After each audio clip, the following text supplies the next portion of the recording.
Episode की शुरुआत में हम देखते हैं कि कुछ सोल्जर्स किसी पर अटैक करने के लिए जा रहे होते हैं और तब उनमें से एक सोल्जर अपने साथियों को अपोनेंट को चारों ओर से घेरने को कहता है और यहाँ इस ओर हमें एक बहुत बड़ा राक्षस दिखाया जाता है और वो सारे सोल्जर्स पेड़ों के साथ लटकते हुए उस राक्षस पर हमला कर देते हैं और इसी के साथ सीन शिफ्ट हो जाता है और हम देखते हैं एरन अचानक से उठता है और उसके सामने मिकासा होती है और तब एरन मिकासा को कहता है कि मैंने एक बहुत बुरा सपना देखा। तब मिकासा कहती है कि ये छोड़ो, हमें अब घर जाना चाहिए। अब हमें दूसरी ओर बताया जाता है कि कुछ साल पहले बहुत बड़े राक्षस अचानक से धरती पर आ जाते हैं और इंसानों को खाना शुरू कर देते हैं, जिसकी वजह से ह्यूमन पॉपुलेशन दिन ब दिन कम होती जा रही थी। तो ह्यूमन पॉपुलेशन को बचाने के लिए कुछ लोगों ने मिलकर बहुत बड़ी बड़ी दीवारें बना ली और वो तब से इन्हीं दीवारों के पीछे रह रही हैं। और इस ओर हम देखते हैं एरन और मिकासा आपस में बातें करते जा रहे होते हैं, पर तभी एक सोल्जर जिसका नाम मिस्टर हानस होता है वो एरन से पूछते हैं कि तुम रो क्यों रहे हो, क्या मिकासा ने तुम्हें मारा? तब एरन कहता है नहीं, और एरन नोटिस करता है कि मिस्टर हैनस से शराब की बू आ रही होती है। तब एरन मिस्टर हैनस से पूछता है कि आप ड्यूटी के टाइम क्यों पी रहे हो? अगर किसी टाइटन ने अचानक से हमला कर दिया तो आप हमें प्रोटेक्ट कैसे करोगे? तब मिस्टर हैनस का साथी एरन के पास आता है और उसे कहता है कि पिछले 100 सालों से कोई भी टाइटन दीवार को पार करके नहीं आ पाया, तो तुम्हें चिंता करने की जरूरत नहीं है। तब एरन कहता है कि आप तो ऐसे कह रहे हो जैसे टाइटन का आपको कोई खतरा ही नहीं है, आप तो उन्हें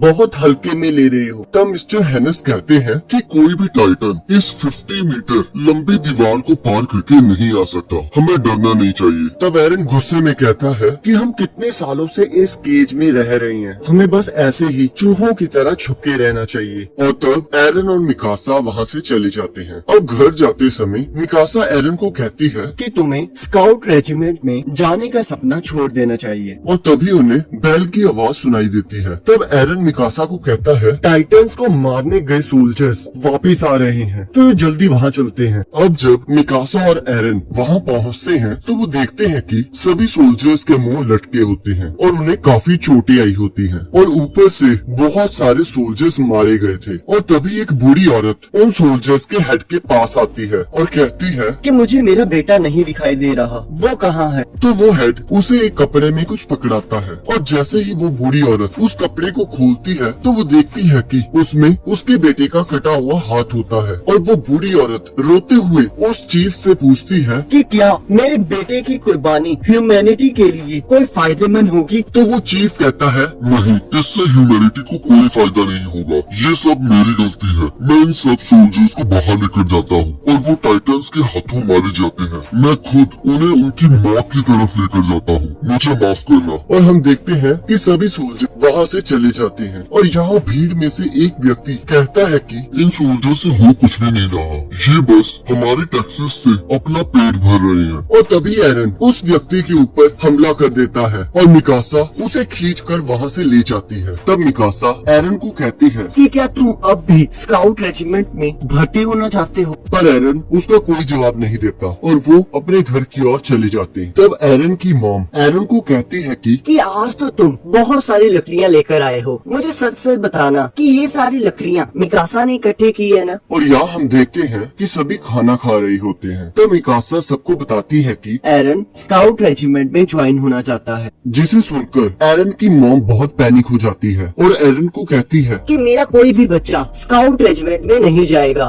तब एरन के फादर एरन को कहते हैं कि तुम्हें कुछ नहीं पता कि बाहर की दुनिया कैसी है। तब एरन कहता है वो जैसे भी हो पर यहाँ से तो बढ़िया ही होगी, मैं इन 4 दीवारों के बीच में नहीं रहना चाहता। और तब हम देखते हैं एरन के फादर किसी पेशेंट को देखने जा रहे होते हैं। तब एरन की मॉम उन्हें कहती है कि आप इसे कुछ समझाते क्यों नहीं? तब एरन के फादर कहते हैं कि मेरी बातें इसकी क्यूरियोसिटी को खत्म नहीं कर पाएंगी। और तब हम देखते हैं एरन के फादर वहाँ से चले जाते हैं। तब एरन की मॉम एरन को कहती है कि तुम्हें स्काउट रेजिमेंट में जाने का सपना छोड़ देना चाहिए, ये पागलपन है। तब एरन कहता है मैं इन 4 दीवारों के बीच में नहीं रहूंगा और वो वहाँ से भाग जाता है। तब एरन की मॉम मिकासा को कहती है कि तुम्हें मुझे वादा करना होगा कि तुम एरन का हमेशा ख्याल रखोगी और उसे कभी भी अकेला नहीं छोड़ोगी। और दूसरी ओर हम देखते हैं कुछ बच्चे एक लड़के को परेशान कर रहे होते हैं और तभी एरन उसे बचाने के लिए आ जाता है। तब वो लड़के कहते हैं चलो इसे भी मजा चखाते हैं। पर वो मिकासा को देखकर वहाँ से भाग जाते हैं और एरन उस लड़के की हेल्प करने लगता है। तब एरन आर्मिन से पूछता है कि वो तुम्हें क्यों मार रहे थे और तभी हम देखते हैं शाम हो जाती है और वो सभी नदी के किनारे बैठे होते हैं। तब आर्मिन बताता है कि मैं उन्हें बता रहा था कि ह्यूमैनिटी का फ्यूचर इन दीवारों के पीछे है, पर उनके दिमाग में कुछ भी नहीं जा रहा था। तब एरन कहता है कि कोई हमें अपनी मर्जी से जीने क्यों नहीं देता। तब आर्मिन कहता है कि ये दीवारें बहुत अच्छा आइडिया थी। इन्होंने हमें पिछले 100 सालों से टाइटन से बचा कर रखा है और अब कोई भी इसे पार करने की हिम्मत नहीं कर सकता। पर ये भी सच है कि ये दीवारें हमेशा के लिए नहीं टिकेंगी। कभी न कभी टाइटन्स अंदर आ ही जाएंगे, ये बस समय की बात है। और तभी हम देखते हैं कि आसमान से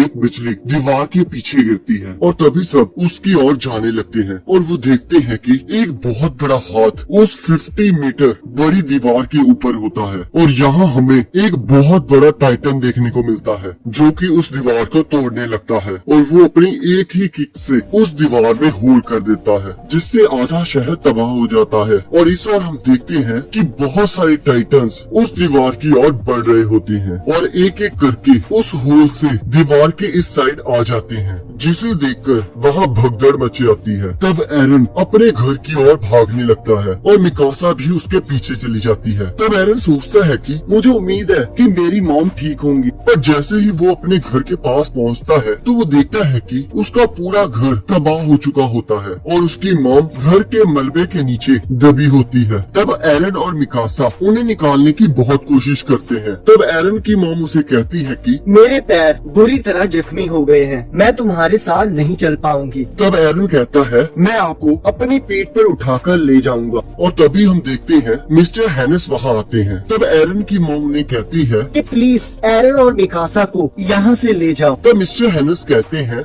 मैं आप सबको बचाऊंगा। और वो उस टाइटन पर हमला करने जाते हैं। पर जैसे ही वो उस टाइटन के पास पहुंचते हैं तो वो डर जाते हैं और एरन और मिकासा को लेकर वहाँ से भाग जाते हैं। तब एरन की मॉम कहती है थैंक यू। और इस ओर हम देखते हैं वो टाइटन एरन की मॉम को उस मलबे से निकाल लेता है और उन्हें मारकर खा जाता है। ये देखकर एरन बहुत शॉक हो जाता है और इसी के साथ पहला एपिसोड खत्म हो जाता है। अब अगले एपिसोड का लिंक आपकी स्क्रीन पर आ रहा होगा, आप उस पर क्लिक करके अगले एपिसोड को देख सकते हैं।